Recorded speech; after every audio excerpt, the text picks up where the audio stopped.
Kita beralih ke informasi lainnya, pemirsa Presiden Prabowo Subianto melakukan telewicara dengan pemimpin 4 negara anggota ASEAN guna merespon kebijakan tarif resiprokal dari Amerika Serikat yang diumumkan Presiden Donald Trump.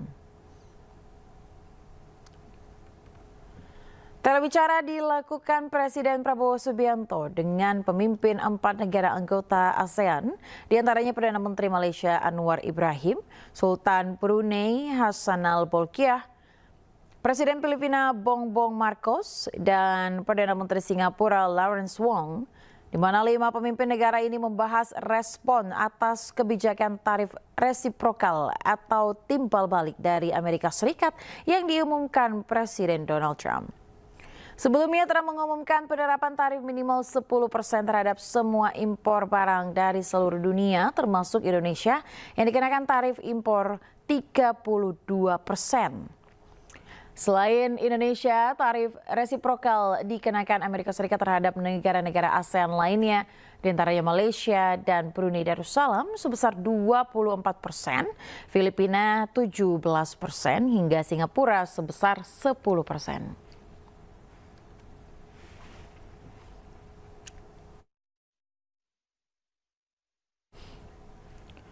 Pemirsa, mantan Wakil Presiden Yusuf Kala menyebut dampak tarif Trump terhadap perekonomian Republik Indonesia tidak sebesar yang ditakutkan. JK juga menyebut pengusaha tak butuh banyak bantuan dari pemerintah asalkan tidak diganggu dengan berbagai aturan. Saja Indonesia yang khawatir, seluruh dunia ribut itu. Ya pasti ada dampaknya, tetapi tidak sebesar dibanding negara lain. Pertama begini. Ekspor kita ke Amerika itu hanya 10% dari total ekspor Indonesia tahun 2004. Kita mengekspor hanya 26 miliar, sedangkan ekspor kita 2024 ya. Kita 264, jadi 10% persis itu kurang lebihnya. Artinya kalau ada apa-apa yang terkena ya 10% ini. Walaupun juga bisa berdampak kepada yang lain kalau ekonomi dunia terjadi masalah besar ya. Tapi efeknya tidak sebesar angka yang 32 itu. Kenapa bisa demikian?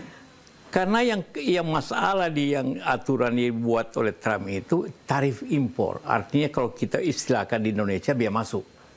Ya kan? Biaya masuk itu ialah biaya masuk dari harganya, harga impor yang kita ekspor. Betul. Nah, contoh saja saya kasih contoh bahwa kita mengekspor garment berbagai macam itu kira-kira 7 miliar dolar. Kita mengekspor sepatu juga lebih 2,5, lebih 3. Harga satu sepatu itu Nike yang kita ekspor itu hanya antara 15 sampai 20 dolar ke Amerika. Di Amerika sepatu itu dijual 50 sampai 70 dolar. Ya. Yang kena ini biaya masuk kan yang harga 20 ini. Kalau 20 kali dari 32% itu hanya 6 dolar. Jadi ditambahkan dengan dari 20 dolar tadi plus 6 dolar tadi. Iya, jadi artinya harga jualnya harga kemungkinan hanya 10% saja dari harga jual di Amerika. Karena yang dipersoalkan di dunia ini kalau Amerika membuat tarif tinggi, maka daya beli barang di Amerika mahal. Kalau dia mahal, maka penjualan akan menurun. Akibat daya beli Amerika menurun. Karena terjadi inflasi. Maka karena kalau daya beli Amerika menurun, maka ekspor kita akan menurun. Betul. Kalau ekspor kita menurun, akan terjadi pabrik kita turunkan produksi, terjadi PHK. Itu kan selalu tiap hari itu ulas. Yang ditakutkan hari-hari ini. Padahal yang terjadi sebenarnya realnya nanti, perubahan itu bukan 30%, hanya paling tinggi 10% akan terjadi kenaikan harga di pasar Amerika. Yang dibebankan kepada konsumen Amerika. Iya, konsumen Amerika, pengusaha dan konsumen Amerika. Itu kira-kiranya 10% dari harga jual.